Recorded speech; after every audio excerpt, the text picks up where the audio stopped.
This is The Bottom Line, a show designed to help Australian businesses succeed. On the show, you'll hear from leading Australian business owners as they share the lessons they've learned building their companies. You'll learn from their successes as well as some of the challenges they faced along the way.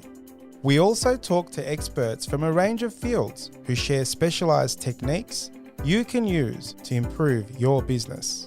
I'm your host, Celin Gelgec, and I'm a director at Alexander Spencer, and I'm really passionate about helping Australian businesses succeed. Today we're speaking with Celin Gelgec, a clinical psychologist and founding director of Melbourne Wellbeing Group, a company which specialises in obsessive-compulsive disorder. In the episode, you'll hear the very reason why Celin started her own business and the challenges that came with it. You'll learn about stress, perfectionism, and decision fatigue, emotions that are often felt when running a business. She'll provide tactical ways to combat these emotions and share the importance of managing your own mental health when running a team. Let's jump in. Celin, thank you for joining me on the podcast today. Thank you so much for having me. This is going to be so much fun. I'm really excited as well. I've known you for a little while, so it's a pleasure to be talking to you in a professional sense. And I've watched your journey from afar, and I'm looking really forward to getting to dive deep into that. So you are a clinical psychologist, the founder and director of Melbourne Wellbeing Group. And I have to say, I love that name. I don't know how you got that name. You did really well. Thank you. Tell me about your journey. Why psychology? That's an interesting question. So I, in high school, had an inkling that I wanted to do something that involved working with people. I, at one stage, was really closed-minded and thought, you know what, criminal law sounds interesting. Maybe I could do something like that. And then really started getting to kind of having to choose subjects and all that sort of stuff, and was like, actually, you need psychology to understand criminal behavior. And that opened me up to psychology. And then I was torn between the two. And then after year 12, went into psychology, and I was like, you know what, this is what I want to do. But it wasn't until after I finished my doctorate degree, which was like 7.5 years later, that I knew I wanted to work with people with OCD. So it was a bit of a journey, kind of just exploring different things, getting to know different areas of the field, different client populations to work with and all that sort of stuff.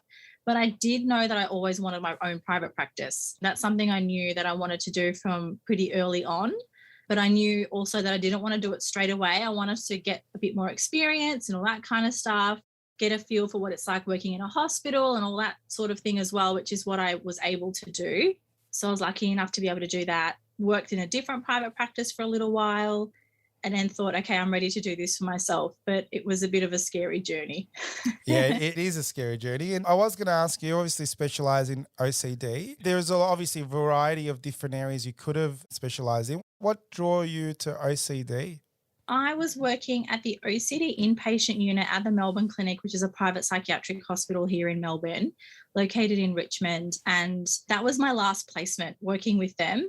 And it was really wonderful because I was able to really immerse myself in that program, learn everything about it. The team were fantastic and still are.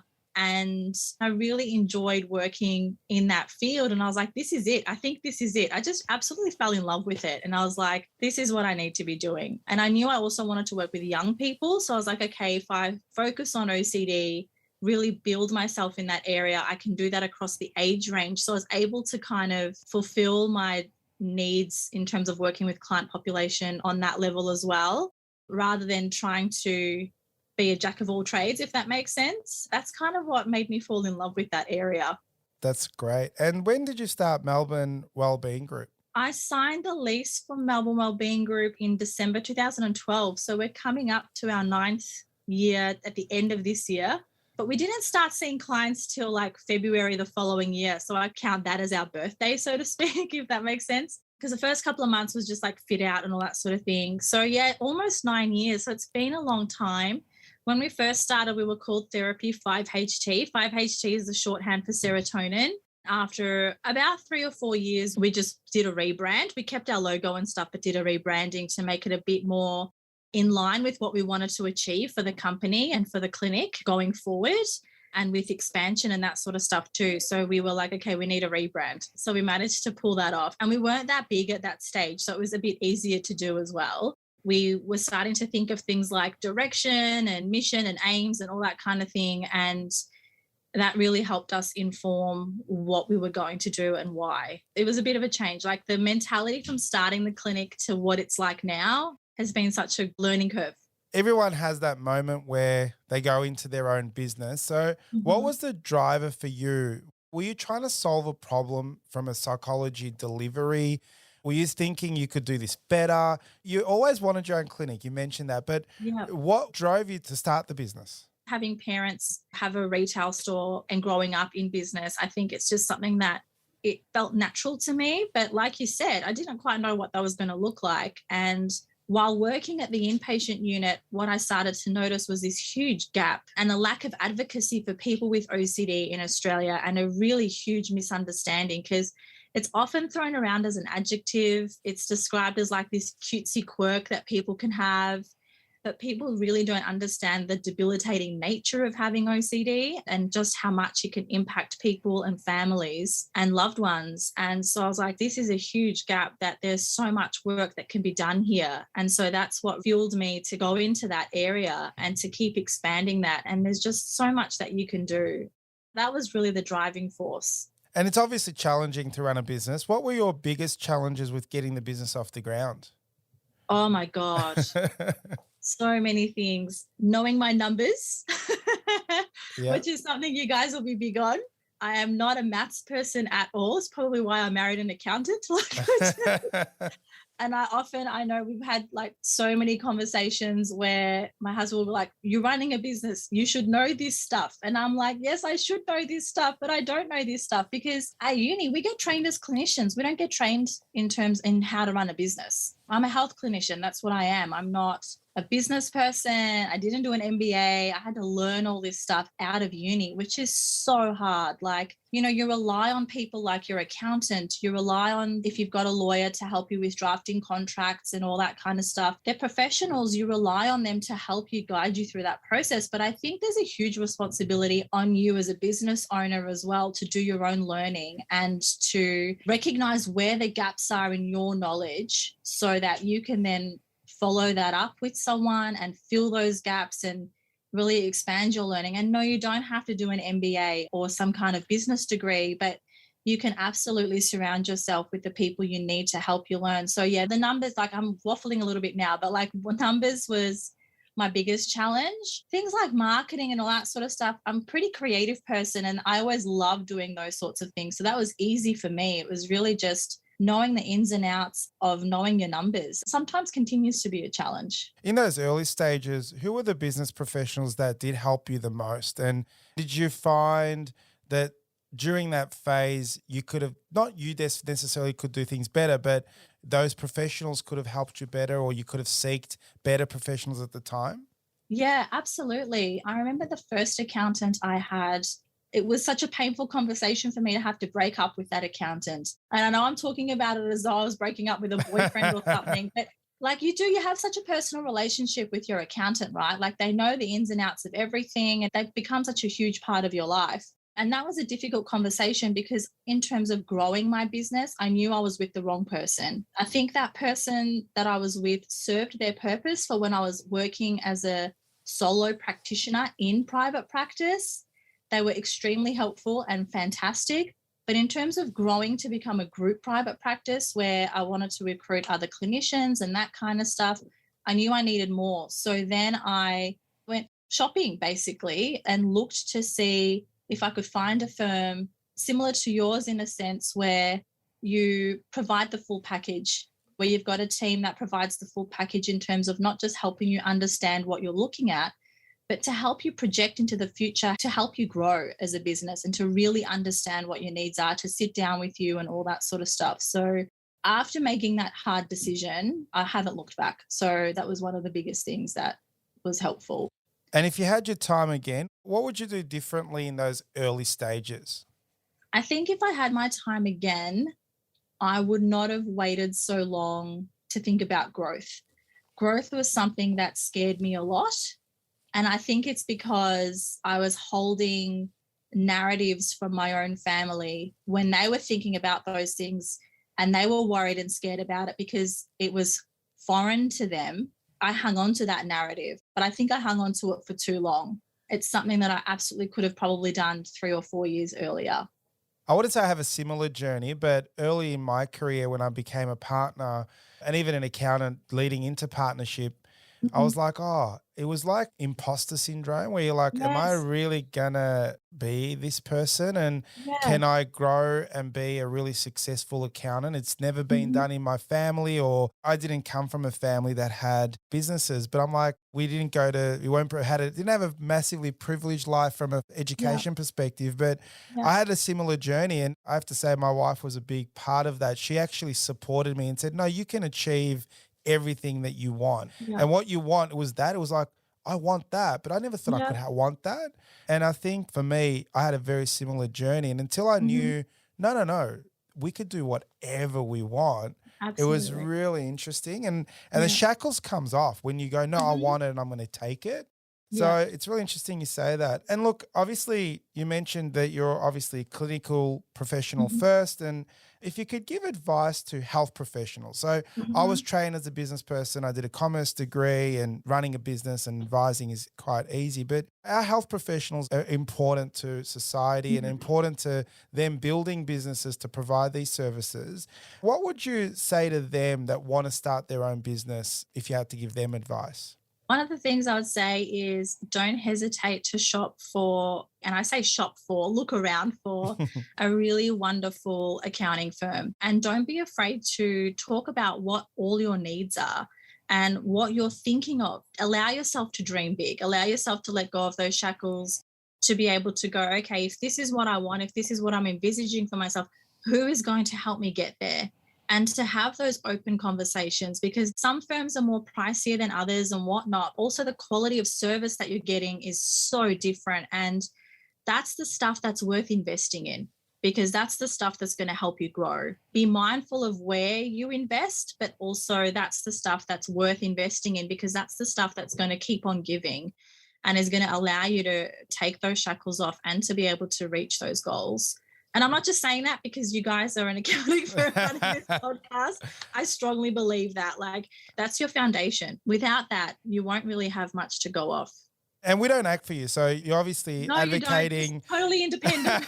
So you are advocating for the Yeah. industry. And then look, Yeah. some accounting firms do a great job and some need to probably improve in that area. And we do provide business advisory and consulting in that space. So there's a passion of mine. And the reason why I set up this podcast to give back to young entrepreneurs and business Mhm. owners to help them grow. Now, you mentioned university and not studying business. And I had this Mhm. question around that. Do you think there should be subjects offered in the science degrees around business? Damn straight. I was saying that to my husband this morning because there was a question that came up and I was like, oh, I don't know. And he was like, still? And I was like, yes, still, I don't know the answer to this question. I'm sure my accountant does. And I said to him, I'm like, I wish there were subjects like this. And I remember when I was working with my business coach who helped me with a lot of this stuff, who's also a psychologist. So it was industry specific knowledge that I sought. She was also saying a lot of this stuff going, I wish they taught this at uni. And all of us would say the same thing. I wish we had, especially in postgrad, as electives. Like, not everyone wants to work in private practice, totally get that. But if it's an elective and I do, and I know that I do, I'm going to take that subject up in terms of at least what the basics are, how to get started, how to set up contracts, and even having the different types of contracts, different types of business models, all that kind of stuff, which when you start, it's so overwhelming when you start thinking about all of that stuff. And if you don't have anyone who is familiar with it to guide you through it, you just become a fish out of water. Like, it can be really confronting. And if you're already a little bit hesitant and a little bit uncertain, then it becomes too hard. You're not going to do it. And then it goes in the too hard basket and then you stay stuck. My next question is about growth. I've seen you grow your business. You've done an amazing job from what I can see from the outside. Generally with growth, it requires either monetary investment and or a lot of time. And you normally have to go backwards for a period of time to go forwards. How did you go through those challenges? Oh, that was so painful. So much pain. All of those things apply to us. I don't think I paid myself a wage for a really long time. And I'm lucky that in a sense that we didn't need much when we were younger. I'm still young, but but like starting off and all that sort of stuff. And at the same time, like having my husband earning a wage, he's not running his own business. So that helps a lot. And he was extremely supportive. So that, of course, helps a lot too.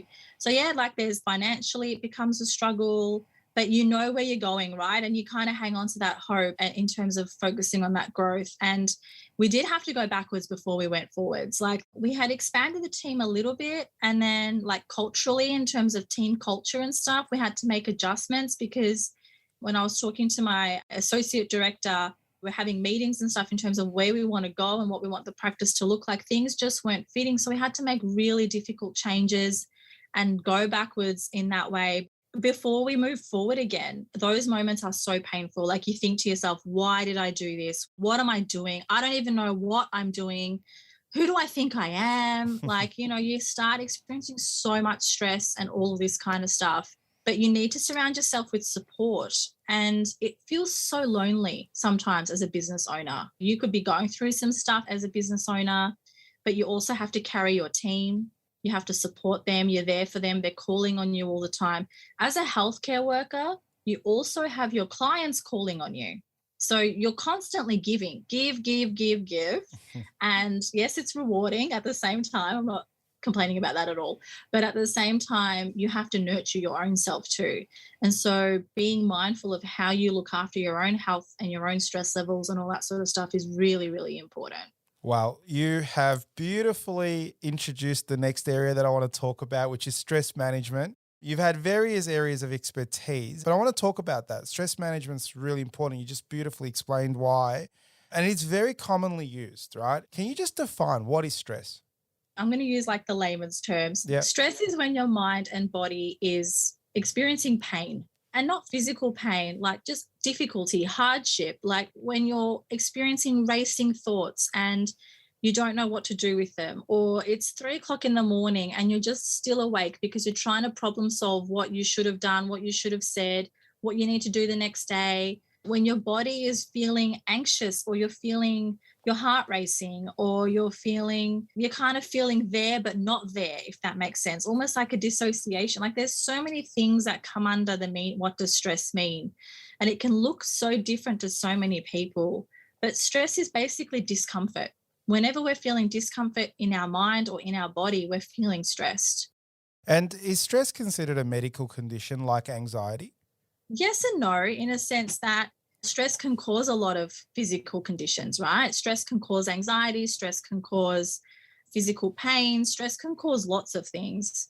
But I don't think, if we were to be black and white with it, I don't think it's classified as a medical condition, if that makes sense. Yeah. And obviously business owners, you just illustrated how difficult it can be to grow a business, be everything to everyone, employees, clients, staff, patients. And I want to talk about how you personally went through managing stress. Can you tell us about the strategies that you took on board during that process and the advice you'd give to business owners that are currently going through that?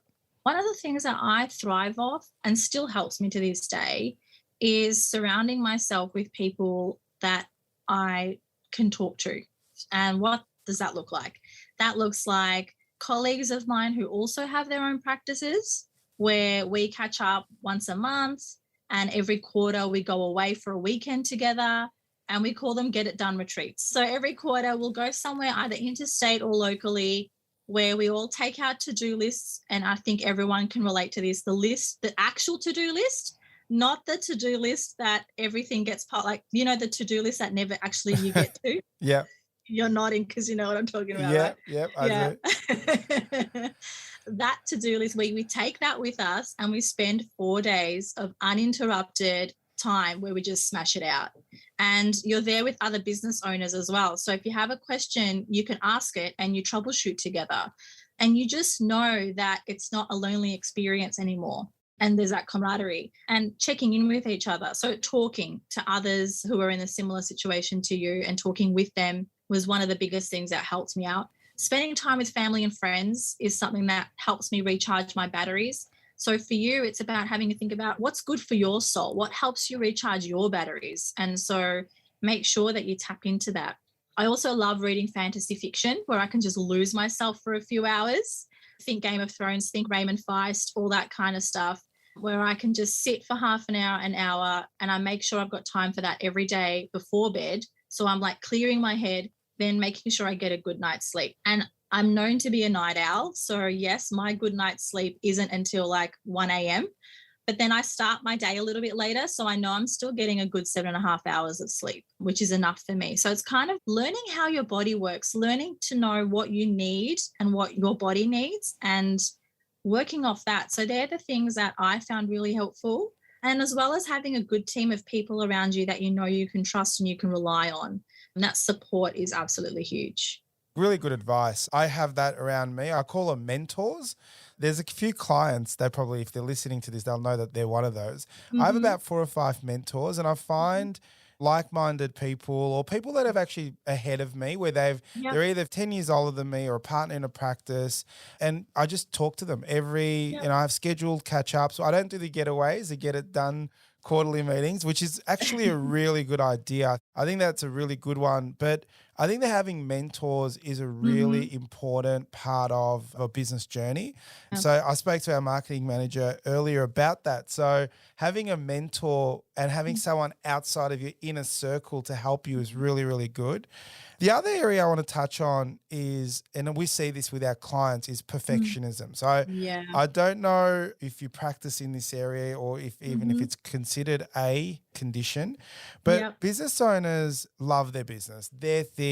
They want it to be perfect. And as you know, when you're growing something, you need to involve lots and lots of people. So therefore, you need to let go and it can't be done the way you do it. And that is a challenge. So what causes perfectionism in people? Some have really bad cases of it and some have mild. What causes that behavior? Perfectionism, I would say, because I see it a lot in my clients with OCD, and I would call myself a recovering perfectionist, although maybe some of my mentors might be like, really? When did you start?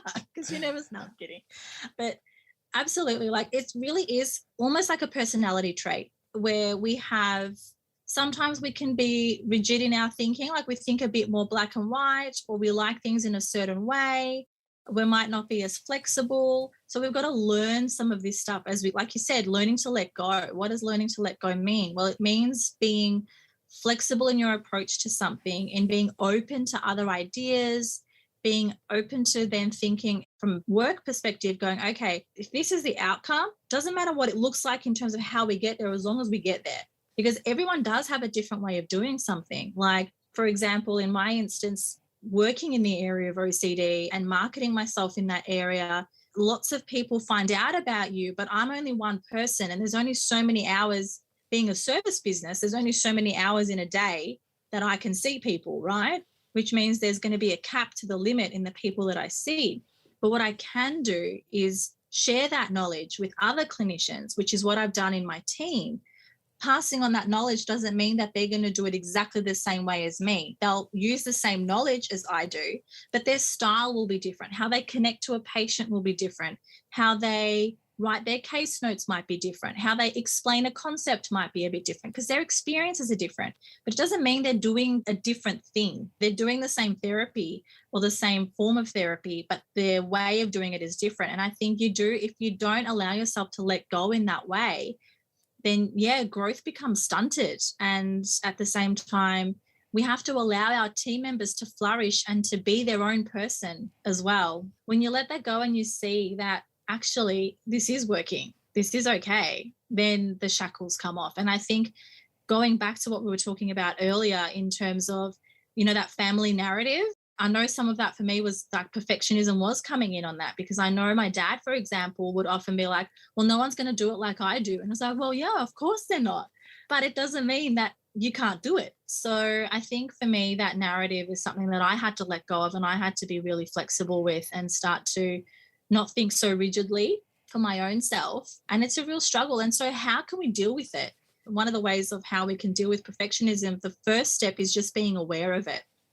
Being aware of what your internal narrative is. What are you telling yourself when these things are happening?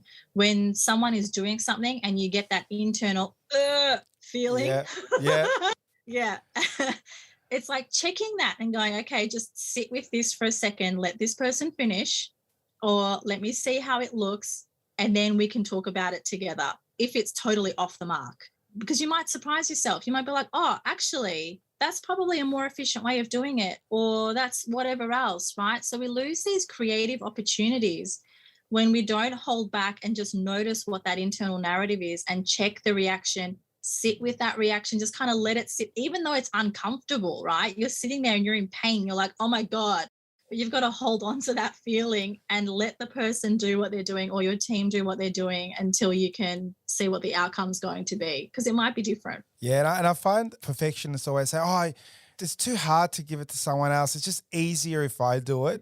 We have that in our business, and I'm actually do not struggle delegating at all. It's a thing that I do very well at. But how do people like me that are good at delegating or not necessarily worrying about perfectionism teach someone else in our business that cannot let go? What can I do to someone to support that person?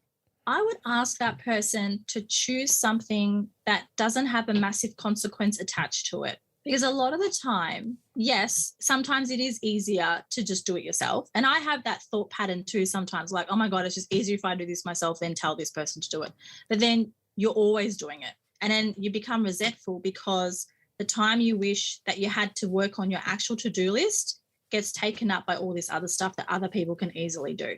So I would ask someone to go, okay, well, what's something that doesn't have a massive consequence attached to it? And if it's not exactly how you want it, at the end of the day, what does it really matter? Can you choose that one thing? Who do you feel most confident with? Pick a team member and just give it to them, see how they go, give them a deadline, and just see what happens. And hopefully by doing that in graded steps, doing more and more each time, and then choosing riskier and riskier projects, riskier in terms of projects that have more bigger consequence attached to it, then building their confidence as a person to learn how to delegate. That's how I would do it. That is great. I'm going to take that and start working on that tomorrow.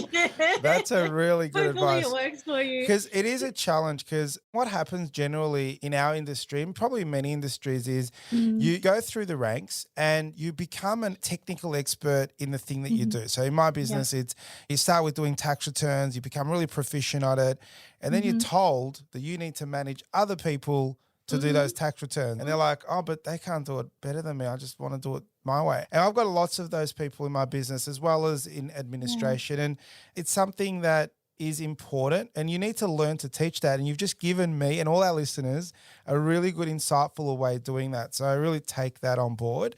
I want to touch on something a little bit different. Now, I was doing my research in questions today, and I noticed an article you wrote, which really caught my eye, because I've never heard this topic or ever heard this term about decision fatigue.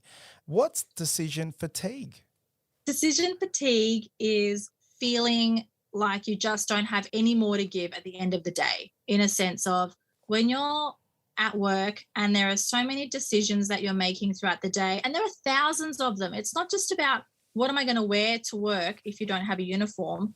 What are my kids going to eat for lunch? Or what fruit should I put in their lunchbox? Or what podcast should I listen to on the way to work? Like every single one of these things that we just do automatically, sometimes there's still a decision that we make, right?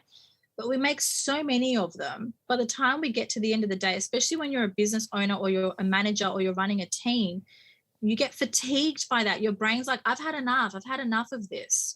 And so it's that feeling when you get to the end of the day and you pull up in your driveway and you're like, I'm just going to sit in my car for 5 minutes before I go in the house, because I just can't. I just can't get in there right now. Or you get in and like it explains that feeling when you feel a bit grumpy at the end of the day, or you feel frustrated that that person has walked in for the 10th time with another question and people are asking your time. So I guess I'm explaining it through examples more than actually giving you a black and white definition, because I think that's the best way of explaining it, in terms of this idea of like we make so many decisions throughout the day that we don't always make the best decisions sometimes because we are fatigued from making all these decisions. And so if you know that there are times in the day where you are fatiguing and you are feeling like you just don't have anything in you anymore, then if you know you've got to make important decisions, knowing when that time of the day is. So for argument's sake, if you know that you're on in the mornings, leave all your important decision making at work for the morning, and anything after that, then it doesn't really matter, because again, the consequence isn't massive. I think we need to pay attention to the importance that we place on things, to know that, okay, well, if I make a decision in this situation, for example, what color font does something need to be for this blog post? Well, that doesn't really matter too much, right? It might matter to the perfectionists. It probably would. Yeah. So you might leave that stuff to those sorts of projects to the afternoon. But if you've got to make, like, if you've got a budget forecast, or you've got to make some other decisions and all that sort of stuff, and you know that you're not as fatigued in the morning or just after lunch, then leave those things for those moments. But yeah, decision fatigue it's a real thing. Like, we don't realize, especially when you're looking after other people, or when you've got a lot going on and you're making a lot of decisions in the day, that it can actually impact fairly important decisions that we make during the day for projects and stuff too.